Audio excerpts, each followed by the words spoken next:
Hello, hello. We are in the middle of the fantasy offseason, but it's free agency week. So we're back for a video. I'm excited to be here. We got our winners and losers after 2 days of free agency. So most of the deals have been done. There's a couple big ones like Kyler Murray that has yet to happen. But today, going over running backs, wide receivers, tight ends who had a huge jump and who had a huge drop off in terms of free agency. It doesn't have to be guys that signed, could be guys that are affected. Two names as examples of that are two of the top running backs in fantasy. They probably will be the number one and number two overall picks when it comes to August. And that is Bijan and Jahmyr Gibbs, both going to be in this improved category. It's hard to call them risers in terms of free agency fantasy risers, but they are winners. They didn't really rise too much, but they had, get a win. Bijan with Tyler Allgeier. It's the obvious. The goal line carries are the big part. Tyler Allgeier got half of the red zone work, about that mark.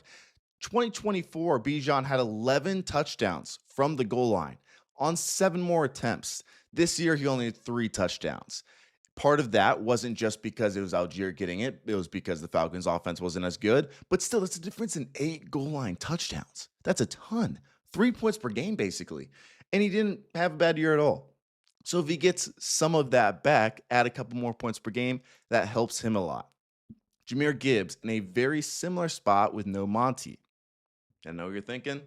It's free agency. Monty got traded. Does that count?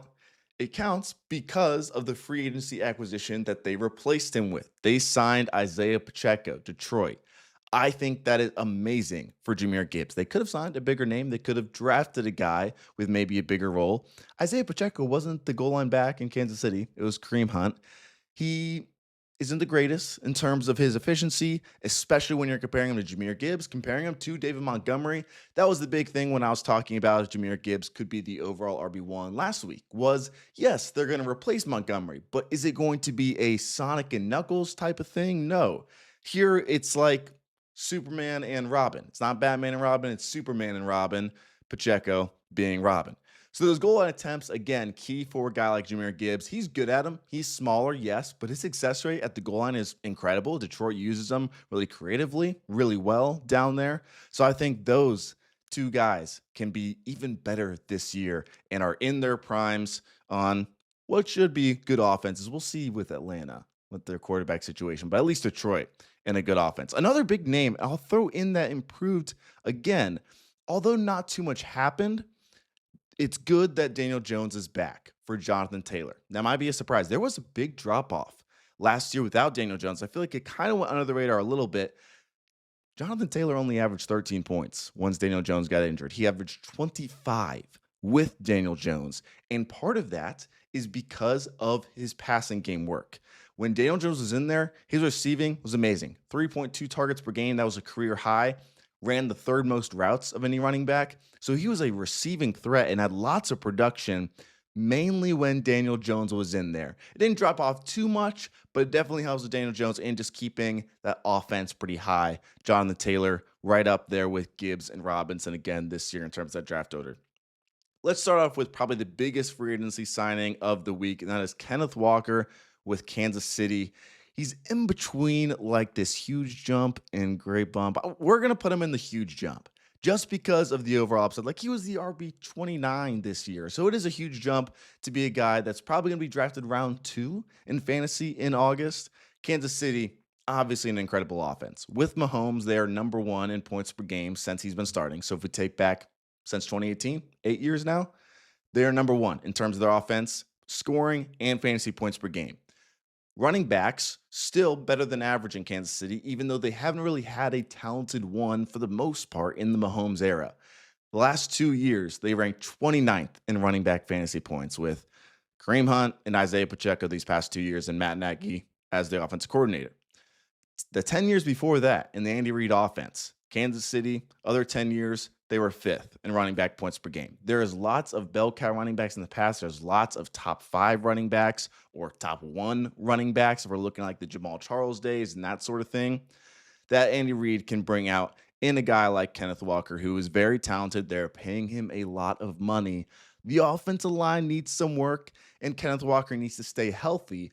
His problem actually isn't really missing games. It is playing limited.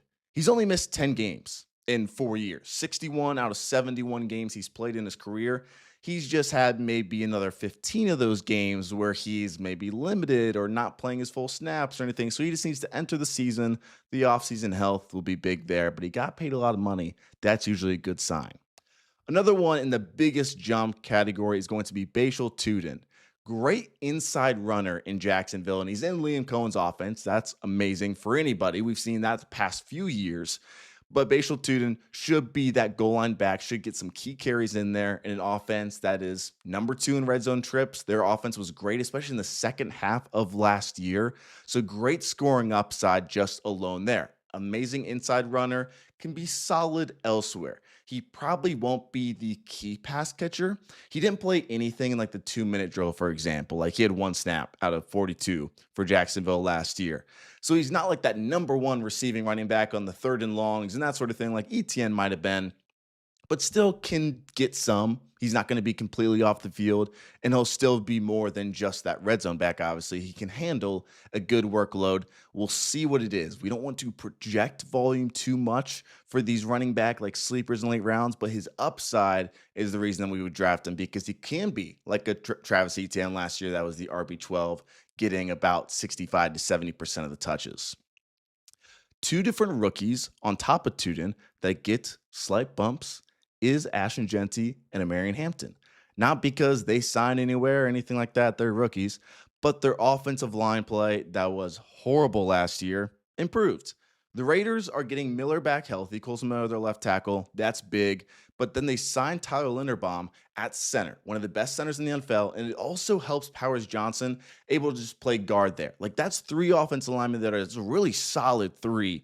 They still not, it's not perfect. It's not perfect. But with Clint Kubiak coming in, there's a lot more faith for Ashton Jeanty, who just dealt with the worst offensive line in football probably last year. Maybe that was the Chargers with the worst offensive line, and Amarian Hampton.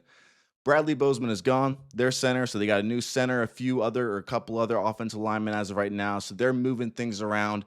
That is also a slight bump for Amarian Hampton in this new Mike McDaniel offense. 2 new great play callers coming into some great, very talented rookie to sophomore running backs here. It'll be exciting to see. Another running back that has a good play caller, in my opinion, for fantasy is Chuba Hubbard with Dave Canales. Out of any play caller in the past 5 years, the amount of points going to their RB1, Dave Canales is number 1 on the list. So compared to having a committee and a day where basically there's not many bell cow running backs anymore, Dave Canales, sometimes it's not the same throughout the entire season, but in that game, he is giving it to one running back. Like this past year, for example, like yes, it was both Hubbard and Dowdle, but it wasn't really many games where it was together. Like Chuba Hubbard was taken over by Dowdle, and then he like didn't play too much when he came back from injury, and then it completely flipped one day, and it was kind of mainly Hubbard, and Dowdle was just a backup. We saw well, like with Rachaad White in 2023, had a ton of volume. 2024 Chuba Hubbard last year, ton of volume. So if Hubbard can get back healthy, that efficiency climbs up from basically dead last this year. Part of that maybe because of injury. If he can be in a spot without Rico Dowdle and Jonathan Brooks isn't like a 50-50 guy, he could go back to that bell cow workload. Remember, last year he had 21 goal line carries. He had the number 1 in terms of attempts per game. 1 goal line attempt this year. That's a big difference. 20 different goal line attempts will get you a lot of points. So potential there for Chuba Hubbard to kind of have a bounce back year. Some more negatives. Breece Hall signed with the Jets.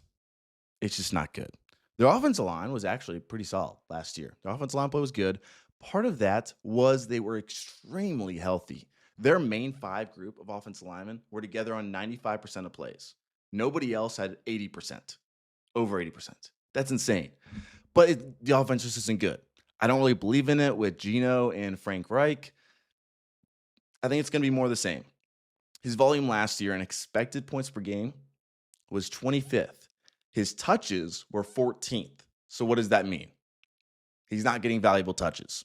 So even though he's getting the 14th most touches, it's worth the 25th in terms of the value for a running back, just because it wasn't as much in the receiving game and not really any red zone touches, goal line carries, all that sort of thing. Not much scoring opportunities in general.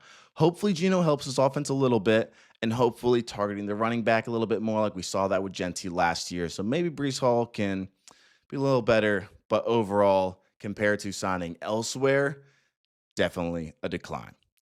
RJ Harvey, another one where same thing, Dobbins returns to Denver. If he does stay healthy, it severely limits RJ Harvey. He will be an extremely expensive handcuff. His efficiency numbers were not nearly as good as Dobbins this year. And Dobbins not only had the majority of running back carries when he was healthy, he had a large majority, like bell cow work of the rushing volume. Harvey got a little bit more receiving, but with a ton of receiving, he averaged 10 points per game with Dobbins healthy. So not great for him. A smaller one, Bucky Irving.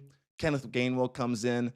I think he's a little better of a running back, just in my humble opinion, than Rachaad White in this receiving game here. So Bucky Irving, big part of his success the past year and a half, or really just like calendar year before he got hurt this season, was in the receiving game. So if a lot of that does go to Gainwell, that's where it's a big decline. I just have him in like the yellow decline right now, just because I do think it's small. I think Zach Robinson coming in from the Falcons, their offensive coordinator, really likes him, has talked him up a lot, has compared him to Bijan, which he was just coaching. I don't think he's going to get the Bijan workload, but if he uses him somewhat like a Bijan Robinson, that's not bad. That's really good, and he'll have plenty of valuable volume, whether it's at the goal line or still through the air. He can do it all around there. Emmanuel Wilson is a sneaky downgrade. They signed Chris Brooks back. That's Green Bay. And Marshawn Lloyd is kind of toast. So with Emmanuel Wilson, who kind of shined as that handcuff last year, it's not looking as good for him. He is a free agent as well. The Arizona Cardinal running backs, all three of them, not necessarily good. Like Allgeier's in the neutral, I guess, because like his upside's better. Like he's obviously never going to be much with Bijan there, where he could maybe like be the starter technically. But even as a starter as a rookie, he averaged 11 points per game. Like that's kind of what you're looking at here when you're looking at Allgeier. Maybe a couple games here and there, but it should just be a pretty large committee that's a mess on an offense that isn't very good. So it kind of kills James Conner, especially at his age coming off an injury. Trey Bunson, still like injury, we don't know. There is not news about it. It's the weirdest situation ever. But Trey Benson still recovering from an injury that was supposed to be like a 1 month injury. But we don't know. The Cardinals in general, just on a mess. Moving on to wide receivers and tight ends, starting off with Pittsburgh, technically a trade, but they signed Michael Pittman afterwards. In an NFL perspective, it makes a lot of sense. Really good fit for Rodgers and for Pittman joining Metcalf. From a fantasy side, I don't love it. I don't love it. It makes sense, but that doesn't equal fantasy points. Very, very PPR dependent, I think. The scoring offense is a big decrease from Indianapolis, where he was kind of in a great situation, got lots of red zone work, insane accuracy from Daniel Jones on a lot of these short, easy targets for him. And now he goes to a Rodgers offense where he's going to get pressed way more on the outside. He's not a yards after catch guy. He was fifth lowest in yak per reception last year. Metcalf on the other side was third highest in this offense, and he was only wide receiver 22. Like, I don't love it for Metcalf either. Like, more competition. He had no competition last year. He had a 22% target share. It just slides him into that vertical receiver role, like outside X, like lots of slants, lots of fades. It's more the same, but just like slightly worse for Metcalf, who hasn't been a top 20 receiver in years. Moving to San Fran, one positive for Mike Evans, shockingly. Like, if you thought Mike Evans was going to leave, it most likely was going to be in a spot that was not as good as Tampa Bay. San Francisco is one of those few spots that would be better for him, in my opinion. Brock Purdy is not the greatest quarterback of all time. However, he leads in NFL history yards per attempt, 8.6. This offense, with Purdy injured last year, Kittle injured for part of it, the receivers injured, they were number 6 in receiving fantasy points. Like, the Shanahan offense is just beautiful for fantasy. And Evans is a better fit than I feel like most people think. Those horizontal routes, like the horizontal breaking routes, those deep digs, that sort of stuff, like that's a specialty that we see like from Naku in the McVay offense, Ayuk when he was at his peak in San Fran. Mike Evans was number 1 in win rate on those routes last year. 2 years ago, he's number 2. Like, he is also really good at that. Injuries are a different thing. Can he stay healthy after 2 severe hamstring injuries these last 2 years? That's a different story. He's going to be 33. But for now, pretty solid. Pierce on the other side takes a little bit of a hit. He hasn't been the guy that commands a lot of targets, even going back to college a little bit. Very similar role as what Mike Evans will have here, even though he'll be more of that Z and flanker. We saw very similar, like in terms of alignment, as an Egbuka, who lost a couple points per game when Mike Evans was on the field last year. Speaking of them, Egbuka and Chris Godwin do get a tiny bit of a bump. 12.3 fantasy points per game was Egbuka without Mike Evans last year, 10.5 with him. And at the end of the season, that last month, we saw his route share just plummet when everyone was back healthy. Hopefully, after a full offseason, his first full one, Baker gets back healthy. Maybe Egbuka bounces back in a big way as potentially that number one guy, or Chris Godwin maybe as that number one guy if he's back healthy after his very serious injury. But just going to volume, Egbuka with Mike Evans on the field had an 18% target share per route. It jumped up to 26% when he was off. That's a very, very big difference. And going back to Daniel Jones real quick, we talked about Michael Pittman. Let's talk about Alec Pierce and Tyler Warren. Both bumps for them. Pierce's volume and his production shoot up when Michael Pittman was off the field. They'll have some sort of a replacement, but it's not going to be like Pittman. Pittman was a big red zone threat. That's good for both of these guys as that is no longer there. They did spread it around a lot. Pittman led the team with the 21% target share, tied with Tyler Warren. Like, it's very even. Pierce doesn't need a lot of targets to be productive. Like, he has an ADOT of 19 yards downfield. So one extra target a game could mean a lot for a guy like Alec Pierce because he catches one of those and it's going to be a lot of points. I do really love it for Tyler Warren, though. Like, Daniel Jones has been a quarterback that has kind of peppers those short targets, and he's good at it, gets the guys in space. If you can get a good offense where they're in space, they're good yards after catch guys. If they're getting 8, 9, 10 targets, that's gold. And Tyler Warren could get to that with Daniel Jones back under center, him going into his sophomore year, Pittman leaves. He could be like that superstar fantasy tight end here in this next year. It's a plus for Josh Downs too. We'll see how much they move to more 11 personnel, more 3 wide receiver sets in general. That's just always the big problem with Josh Downs is he hasn't been on the field enough, especially last year when the offense had Daniel Jones and Steichen. Like, that is not going to change. So still some worries about Josh Downs and his production. Romeo Doubs, pretty solid. Packers were great for him outside of just everybody's a wide receiver too. He has an opportunity now in New England where the top wide receiver from last year that's on the team right now is Mac Hollins. A 13% target share is what he's kind of competing against right now. So is he the greatest receiver ever? No, but he can be the top red zone threat possibly alongside Hunter Henry and just be the top receiver in general with a quarterback that's incredible. And if he's running a lot of routes, that's the key because Diggs last year, he was like top 5, top 10 in basically every like per route stat. He just played as more of that slot guy and was a very limited veteran, that sort of thing. So if Romeo Doubs is on the outside playing every single snap for the most part on pass plays, and he's getting those targets, he could be really valuable. It's not like the dream spot you see, like we'll see if they draft somebody, that sort of thing. But right now, it's definitely a bump at least from when what Romeo Doubs had last year. A couple more tight ends. Let's talk Dalton Kincaid and Isaiah Likely. Likely follows Harbaugh to New York. Since 2022, when Mark Andrews is not on the field, he is 8th in yards per route. That's pretty nice. Top 10 tight end without Mark Andrews. He should be that number one guy in same offense coordinator, same head coach. Wasn't like the greatest situation. Like, it's not like they were constantly putting him above Mark Andrews, obviously, like he was their backup. But still, I think there's a solid floor in New York there with some potential upside of being like that fringe tight end one is what I would expect, but could be much more in an offense that starts targeting him more. Dalton Kincaid is kind of the opposite. It's a negative. It's like the Josh Downs, like I was talking about that. Like, he's just not on the field enough. He is not on the field for the run blocking, all that sort of stuff. And when you're not on the field for run blocking, like, it's not like they just go out, call one play. Oh, it's a run the ball. Like, a lot of it changes. A lot of Dawson Knox's routes and targets are on initial run plays or things like in the red zone, running play action off of it when it's, kind of in formations that are more run heavy. So that's where Dalton Kincaid's main flaw is he only plays like 60% of the snaps. His route share is so low. Last year, the routes when they were playing together in games that they both played, 202 to 167. So not too big of an advantage for Dalton Kincaid. So Dawson Knox signs a new contract. He comes back. He plays 3 times the amount of run snaps as Knox or as Dalton Kincaid does. So Kincaid, like he's #1 in yards per out. He's #1 in fantasy points per out. Like he cannot get better. He just has to get on the field more, and it doesn't look like that's going to happen.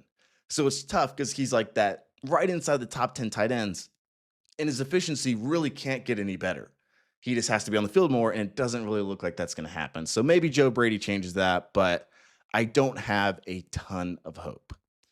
Last couple of guys to mark out. Rashid Shaheed goes back to Seattle. I don't think it's the greatest spot for him. From what we saw in the second half of the year, Kubiak is gone. They love him for special teams. That doesn't really matter for fantasy. And JSN definitely is going to get the deep targets with Sam Darnold rather than Shaheed. He's not going to be in an offense where he's kind of that go-to guy. Talked about Josh Downs, but that's the final one. I hope you guys enjoyed this video. Love free agency. We'll see where Kyler ends up, a couple other guys, but enjoy being back for a second. Hope you guys have a good week. See ya.